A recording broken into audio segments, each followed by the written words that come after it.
Simple भाषा में, जे आम बोलचाल के भाषा में केहू भी समझेला कि हाँ हमार कान दुखा रहल बटे, कान के दर्द उहे हटे। कान के दर्द के मुख्यतः दू तरीके से होता है। एगो तो होता है कि कान के आपन दर्द बाटे, माने कान खुद से दर्द के कारण कान के अंदर बाटे तो कान दुखा रहल बाटे। दोसर कारण बाटे कि कहीं और के दर्द कान में जा रहल बाटे, जैसे कि दांत के दर्द कान में जा रहल बाटे, या टॉन्सिल के दर्द कान में जा रहल बा, या गला के दर्द कान में जा रहल बाटे। तो रेफर्ड ओटालजिया कहल जाला ओकरा के। मतलब वो कान के आपन दर्द ना हटे, कहीं और के दर्द कान में जा रहल बाटे, रेफर पेन हो रहल बाटे, तो ओकरा के रेफर ओटालजिया कहाला। कान के दर्द सभे जान रहल बाटे कि कान दुखाता है तो कान के दर्द हुए हटे। कान के दुखाए के कारण जैसे बतैनी हम कि दू तरीके का होला। एगो तो कान के आपन दर्द बाटे, जैसे कान के अंदर बाहरी दीवार बाटे, पर्दा बाटे, पर्दा के अंदर मिडिल ईयर कहाला, तौन बाटे, ओकरा हड्डी बा, नस बाटे। उ सब में कहीं कुछ चोट लागल, इन्फेक्शन भइल, या कोनो तरीके बाहरी तरीके के कोनो दबाव ऊपर आ रहल बाटे तो ओमे दर्द होके लागेला, तो ओकरा के कान के आपन दर्द कहा। दोसर बाटे कि जौन कहीं और के पेन रेफर करके कान में जा रहल बाटे, जैसे कि दांत में दर्द बाटे केहू के, तो ओकरा कभी कभी कान के दर्द लेकर के रोगी आवेला, देखल जाला तो बुझाला कि ओकर दांत के दर्द बा जौन कान में जा रहल बा। दोसर बाटे कि जैसे टॉन्सिल के दर्द भइल, उहो कान में जा सकता है। जबड़ा के दर्द, हियां के दर्द भी कान में जा सकता है। ए एरिया के कहीं के दर्द कान में जा रहल बाटे, तो ओकरा के कहल जाला रेफर्ड पेन। तो उहे मुख्यतः दो तरह के भइल, एगो आपन दर्द भइल, एगो कहीं और के दर्द कान में जा रहल बाटे, जोना के रेफर्ड ओटालजिया कहाला।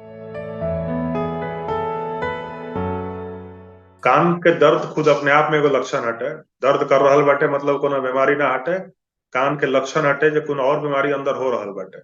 जैसे कि अगर केहू के कान के पर्दा फाटल बाटे तो अंदर इन्फेक्शन फैल रहल बाटे ओकरा, तो उ दर्द के रूप में सामने आई। या केहू के कान में कहीं कुछ सफाई कैलक, खोदा गई, तो वहां बाहरी दीवार में इन्फेक्शन हो गई, तो वो भी कान के दर्द के रूप में सामने आई। या केहू के सर्दी खांसी भइल बाटे, कान में सर्दी जमा हो रहल बाटे, तो वो भी कान के दर्द के रूप में सामने आई। तो दर्द अपने आप में एगो लक्षण हटे। जैसे कि बुखार कोनो बीमारी ना है, बुखार अपने आप में एगो लक्षण हटे कि कहीं और के इन्फेक्शन बा, यही से हमरा बुखार हो रहल बाटे।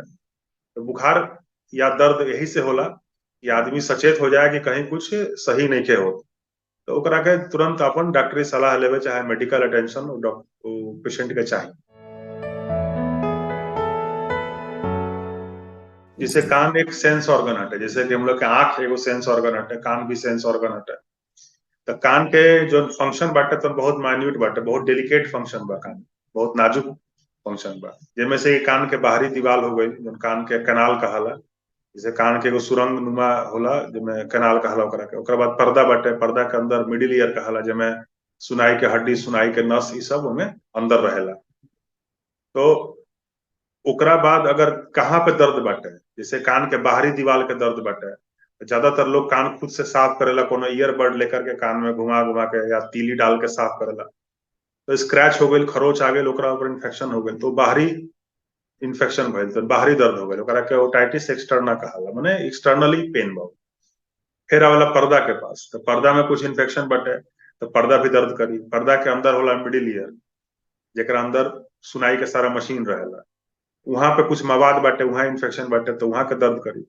तो डिपेंड करला कि कहाँ दर्द हो रहा बाटे, हमनी के देख के पता लगा लेबे निसन कि ओकरा रोगी के कहाँ पे दर्द हो रहा बा, वही हिसाब से ओकर जांच होला।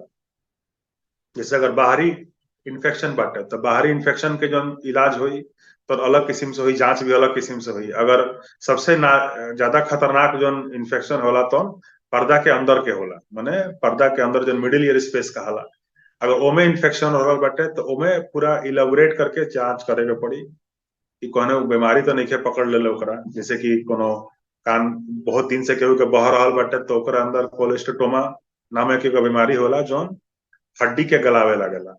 उ बीमारी तो कहीं नहीं धरल, काहे कि उ बीमारी अगर रोगी के अंदर बाटे तो ओकरा फिर उ फैले वाला बीमारी बाटे, धीरे धीरे हड्डी गला गला के ब्रेन में जा सकत है। तो ब्रेन में चल जाई तो क्रेनियम के अंदर कोनो भी इन्फेक्शन या कोनो भी कॉम्प्लिकेशन कर सकत है। तो उ करा कहल जाला अनसेफ टाइप ऑफ सीएसओएम, मतलब खतरनाक कैटेगरी बा उ सीएसओएम के, जौन बीमारी कान बहे के कहाला तो ना के सीएसओएम कहाला, क्रोनिक सपुरेटिव ओटाइटिस मीडिया।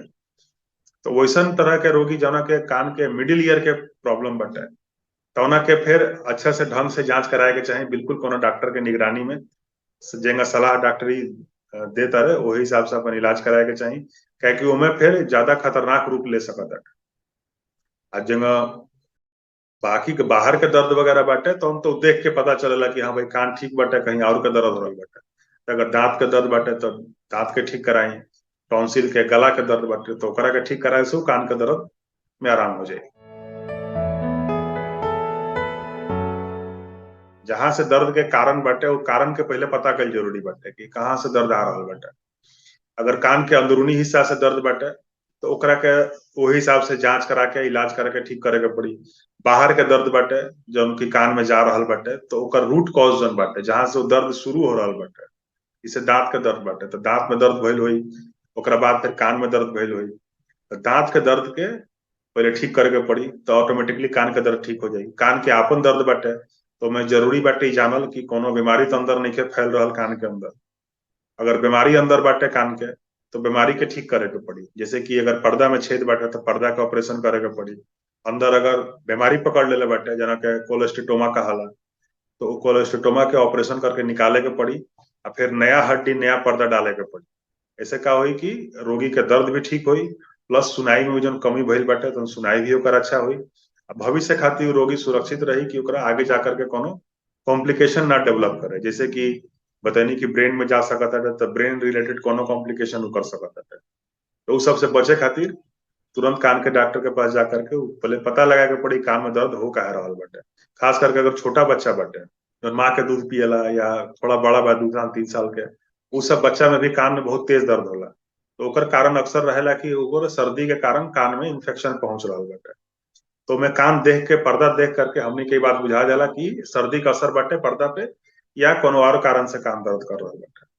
तो वो हिसाब से छोटा बच्चा बाटे तो ओकर माँ के बतावल जाला कि सर उठा के दूध पिलाए के बा, बच्चा के सर्दी खांसी से बचाए के बा। एक और लोग गांव में करेला कि कान में पानी या तेल डालल शुरू कर देवेला कोनो चीज के दर्द भइला पे, वो काम नहीं करे के।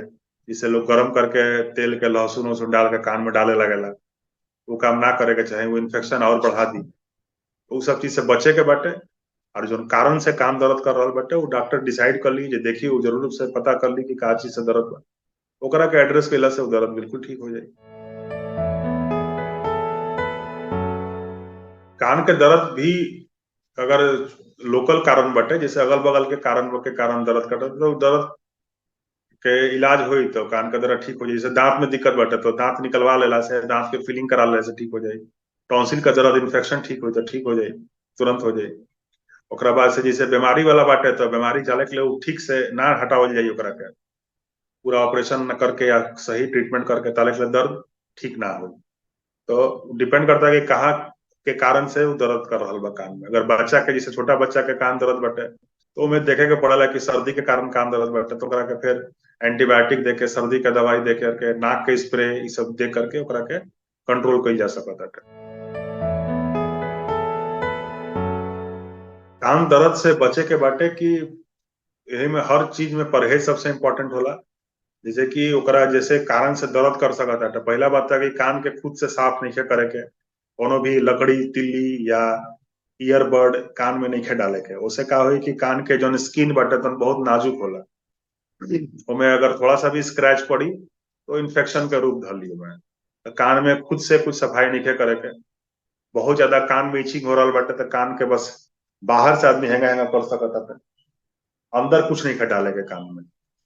दूसर बात बटे कि अगर दांत में या इस सब चीज के साफ सफाई अच्छा से रखे के बटे कि ये सब में इन्फेक्शन ना हो, इसे ब्रश करे के बाद अच्छा से दांत के साफ सफाई रखे के बाद कि दांत के कारण कान में दर्द ना होके। टॉन्सिल वॉन्सिल के भी साफ रखे के बटे, मुंह के सफाई बहुत जरूरी बटे में, ओरल हाइजीन जरा कहाला। ओकरा बाद से कान में ये ध्यान देवे के बा कि कहीं कान में वैक्स वगैरह तो नहीं के बनत, जना के खोट कहाला। खोट के कारण भी कान बहुत तेज दर्द करेला। तो उ सब जैसे कि खोट अगर बने लगी तो कान में हैवीनेस होके लगी, कान भारी लगे लगी, सुनाई कम होके लगी, कान में दर्द धीरे धीरे करे लगी। तो मतलब कि उमें कान में वैक्स के लक्षण हो सकता है। तो मैं कान के डॉक्टर के पास गेला से अगर कान में वैक्स बटे खोट बटे तो ओकरा को साफ करके निकाल दी है। कितना बार होला कि कान में फंगस के इन्फेक्शन हो जाला जरा के ओटोमाइकोसिस कहाला, जैसे कान में हल्का सा पानी गइल नहात समय या केहू ओकरा बाद से फंगल इन्फेक्शन हो गई, तो हमें फिर फंगस के हटाए के पड़ेला, कान के धुलाई करे के पड़ेला। कान के पूरा वॉश करके बढ़िया से फंगस के हटा दहल जाला। ओकरा बाद ईयर ड्रॉप वगैरह या दवाई जो ओरली टैबलेट्स बाटे सब स्टार्ट कर दहल जाला, तो उस हमसे आराम मिलेला। जैसे मेन बात बाटे कि कान में खुद से कुछ नहीं करे के, कान में ना पानी तेल डाले के बाद, ना कान के सफाई करे के बाटे, खाली मुंह के अंदर के सफाई रखे के बाटे। और सर्दी खांसी से भी कान दर्द कर ले, सर्दी खांसी से बचे के बाटे। एकरा बावजूद अगर कान में दर्द बाटे तो खुद से इलाज ना कराए के चाहिए, जरूर कोनो जाके ईएनटी डॉक्टर से दिखाए के चाहिए। उ जन खोट बाटे तो कोनो भी प्रयास करके आदमी बाहर नहीं निकाल सकत, क्या कि जितना आदमी टच करी ओकरा के उतने वो अंदर जाई। जो हल्का फुल्का तिली में सट गई तो भले बाहर आ जाए, जन मेन जन बल्क बाटे ओकर मेन जन मात्रा बाटे वैक्स के, तो जितना टच करी आदमी उतना भीतर जाए। बहुत बार पेशेंट आवेला जो खुद से सफाई करे के चक्कर में पर्दा पे सटा लेवेला वो वैक्स के, खोट बाटे तो पर्दा पे चिपकल रहेला, ओकरा के हमनी के मशीन से देख करके साफ करके निकाले के पड़ेला। तो खुद से कान यही से मना कइल जाला कि खुद से कान मत साफ करी, कि जितना रोज साफ करे के कोशिश करम उतने वो अंदर जाई। और जो चीज आराम से निकल सकत रहे तो चीज और जटिल हो जाए और मुश्किल हो जाए बड़ा के निकाले में।